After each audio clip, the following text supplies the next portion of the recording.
Hi, this is Matt once again. Welcome back to another video, and this is a paid request for Michael. Thank you so much for that. I believe this is the last of the requests. Sorry it took a while. Some of these were a bit harder to find, but I do appreciate it. Thank you so much for that. I was eventually able to find them, so it all worked out, and you've been very patient. Thank you. I really do appreciate your kindness, as well as everyone out there who has sent in requests. And if you have sent them, I'll get to them as soon as I can. And if you do want to send a request, topic, reaction, tier list, ranking, review, re-review, thoughts, streams, commentaries, movie re-reviews, video game playthroughs, an hour or a full playthrough, whatever the case, feel free to send in. I will get to it as soon as I possibly can. I'm uploading multiple videos a day and trying to get to them. But with all this stuff going on with, we have the Arctic winter, and then Texas is not great with that, so there may be days where we won't have power. And I have stuff pre-uploaded on my phone, so all I have to do is just publish them. But obviously if that happens, it's hard to make new stuff, but as well as personal stuff, which I won't get into. I've gotten it before about it, I've said it before, but anyway, thank you. Now to get to the topic at hand, I know it's a minute and a half in. Night Crossing is the review he wanted me to do. Which, when I saw the title, I got confused with another movie. I don't know why. But then I saw the poster. I went, oh, I have seen this poster before throughout the years. And I always thought it was a cool looking poster, but I never went out of my way to see it. It just never came up. Now, Night Crossing was made by, I want to get the director's name for this. Delbert Mann. He's a guy that he's directed other films. Like, for example, there was a made-for-TV sequel to Patton, starring George C. Scott, which I didn't even know there was a sequel to Patton. He did other films of that nature. This came out in 1982, and it's loosely based on a true story about two families living in East Germany. And around 1978, 1979, you still had the Berlin Wall. They wanted to escape. They wanted to escape east to get to West Germany. And they were able to do it by making a hot air balloon. So they make a hot air balloon. Both families got in, and within, I think, 28 minutes or so, they were able to travel from East Berlin to West Berlin, and then have a more fruitful life. And this is that story. Now, this seems like a pretty serious idea. Surprised that Disney made this. Yes, this was released by Disney. Can you imagine Disney trying to release something like that today? Now, granted, because it's Disney, it doesn't go as hard-edged or as intense as it, I'm sure, should have been. But there's still moments of suspense. There's still moments where, there is someone that gets shot the hell up. Granted, you can't see a whole lot because it's a Disney movie, but someone tries to escape, touches the fence, and gets gunned down. So it does take the subject material serious. And the actors, I did like John Hurt, who of course was in the original Alien. Rest in peace to John Hurt. You also have Beau Bridges, who I don't mind. I'm probably more familiar with Jeff Bridges stuff, but I like Beau Bridges. I've seen him in stuff from time to time and never minded him. It is funny, though, that they're supposed to be in Germany, but they don't have German accents. Now, the bad guys, they'll have the German accents. But the good guys, they don't have it. They have American or English accents. So if you're German, but you're a good guy, you don't speak like an American or English. But if you're German, you're a bad guy, you don't speak German. So I thought that was pretty funny. So I guess that's going to be a make it or break it thing for you. I'm like, okay. I just went along with it. I know it doesn't make sense, but I just went along with it. Because I do like John Hurt. I do like Beau Bridges. The thing is, John Hurt probably could have done a German accent. I don't know about Beau Bridges though, but okay, they. Hey, I don't know. But it starts with a little history of the Berlin Wall and it getting made, and then again it goes to this teenager who knows our two main families, because it's technically three families at the beginning, but the third family, again, the teen tries to escape with a bulldozer that hits this tower, and the people, soldiers fall, and then he tries to get to the fence, but then as much as you can see for Disney. So after that, the military, the soldiers, they grab that family and take them in, and that's when John Hurt and Beau Bridges get the idea of we need to get the hell out of here. More so John Hurt, but they're helping together, and it's really just a series of them getting the supplies, sewing, trying to get a burner to use for the hot air balloon. At one point, Beau Bridges' wife gets bad. She gets mad. You're putting us in jeopardy. So Beau Bridges, he's got to back off. He's like, if it was just me, I would do it, but I got a family. But eventually, they later on join in. But then it's John Hurt and his family. They're doing the building. They do a first test. It went up, but a damp cloud kind of screwed things up. So they land, and they got close, but of course not close enough. So the Germans, the bad Germans, with the accents, they saw something. They're looking into who bought such and such equipment. They didn't find the launch pad of where they lifted off, but they find the balloon, the remains of it. So they're using that and other stuff to try to find who built this. Now, it's kind of hard to determine that this is a... I mean, the only way you know that it takes a matter of months is they do say it through dialogue. But sometimes I'm a bit surprised, like, oh, that was a month ago. I'm like, was it? That was a month ago? I mean, it seems like we've only seen like 2-3 scenes, but now it's a month later. And oh, they started this, but it's been like a year working on this. I'm like, it has? Because with the film, you don't really get much else about the characters. You don't really get to know the livelihood of being in East Germany with this family. You don't really get to know much of what the kids do, how they're taught in school. You don't really get much of what John Hurt and Beau Bridges, their work life is. The few bits is like one of the wives try to buy a piece of fruit and someone takes it. They goes, oh, I'm sorry, you could take it. Oh, thank you. Now, great, I don't know if it'd be that nice in real life, or be like, it's mine, fuck off. But maybe people try to be a little bit more sugary sweet because it's a Disney movie.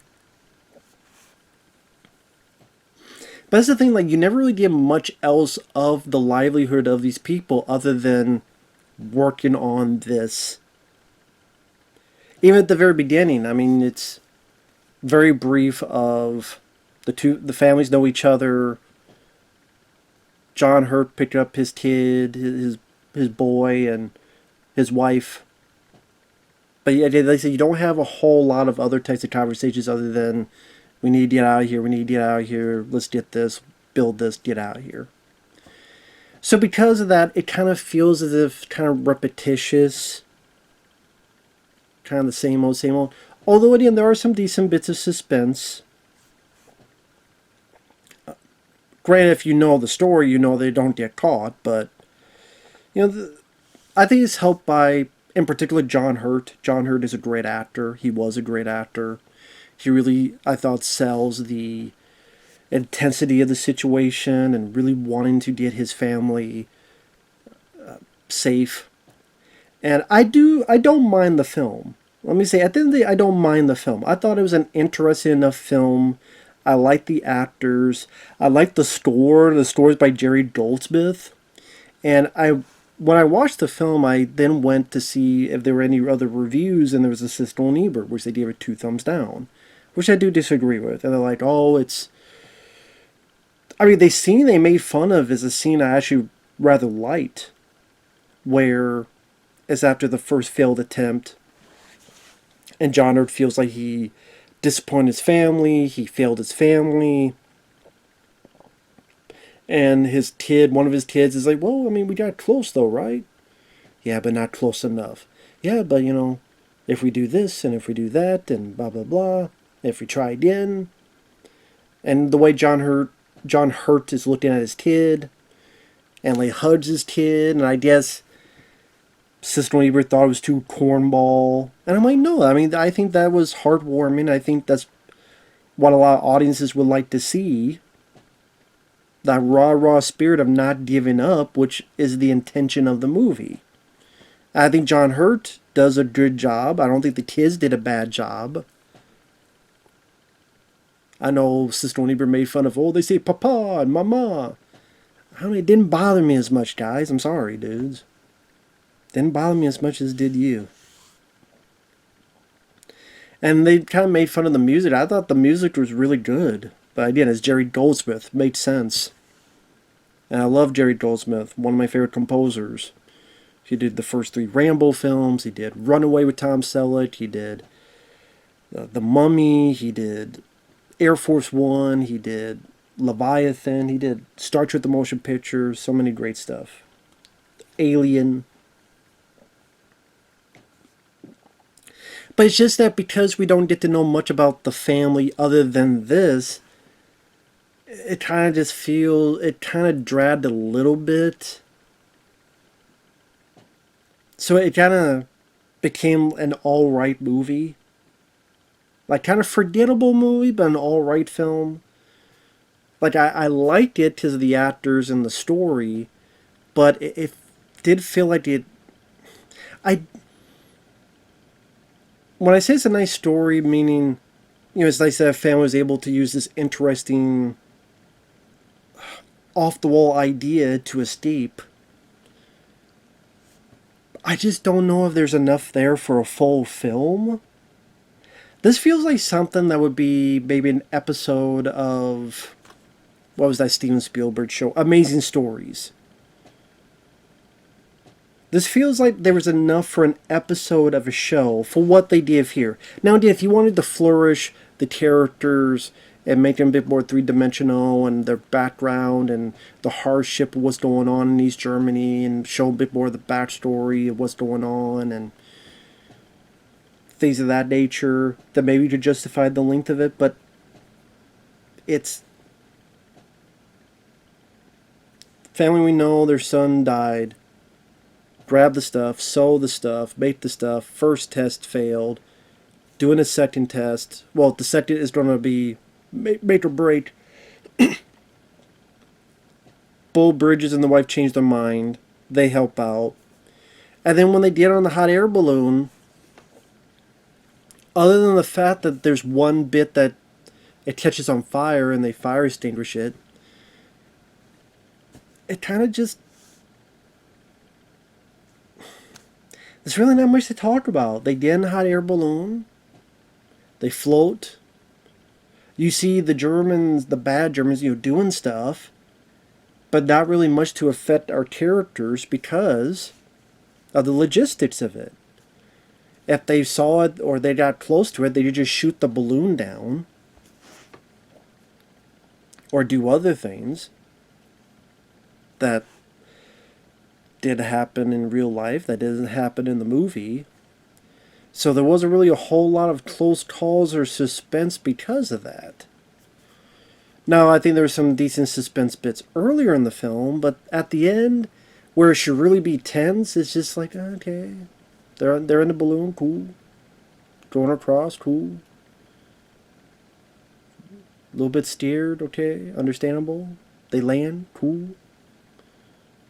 John and Beau look, find out they're in the West Germany. They celebrate. Some text shows what happened to them afterward, and the movie's over. So, I mean, at the end of the day, it just kind of... all right. Now, I don't know if maybe if you need to add, maybe like to take the idea of the story, but really make it your own and have like, you don't have to have twists and turns, but close calls where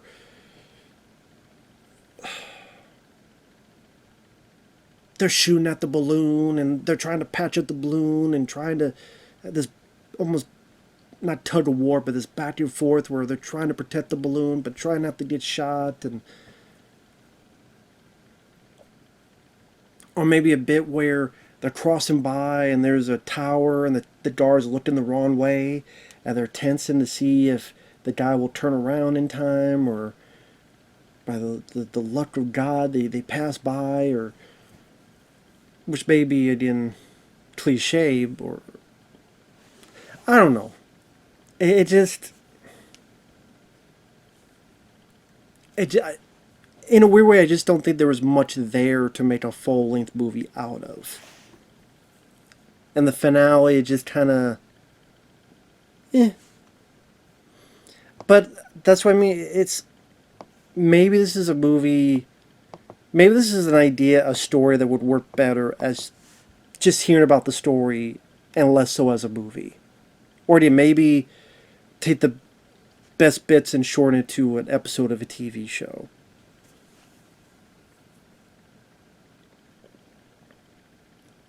I just don't know if this could have, if there's a way to make this such an exhilarating adventure of hope, like it's trying to hope to make itself out to be. I don't know if that makes sense, but I'm glad I saw it because again, that poster, I still remember seeing that poster a long while ago and go, yeah, that looks interesting. It's a cool looking poster, but it's a film that's pretty forgotten. You never hear anyone talk about it. I can kind of see why. Like I said, I don't think it's bad. I think at the very least the acting, the initial idea, the story that it's based on, the score by Jared Goldsmith, nice, hopeful idea of never give up attitude. In particular, John Hurt, I think they all do a nice job. So I think it was worth watching at least once.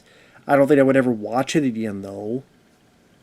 And I don't know how else to word it. It's just kind of, It is what it is.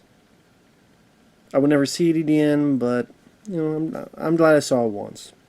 So I know I'm repeating myself over and over again.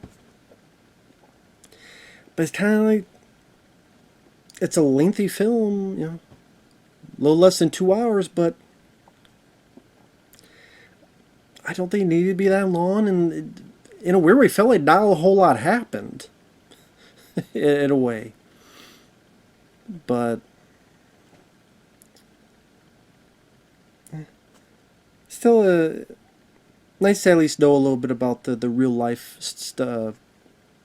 story it was based on, and I didn't know about that until I looked into this. I'm like, oh, gee, that's cool.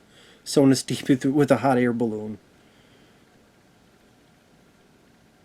I don't want to say it's a story not worth telling, because it is. It's just, I don't know if you need a full-length film, and if you want to put a full-length film, then I think you really need to add a bit more meat to the bone, which I don't think this film has quite as much as, and maybe that's because it's a Disney movie.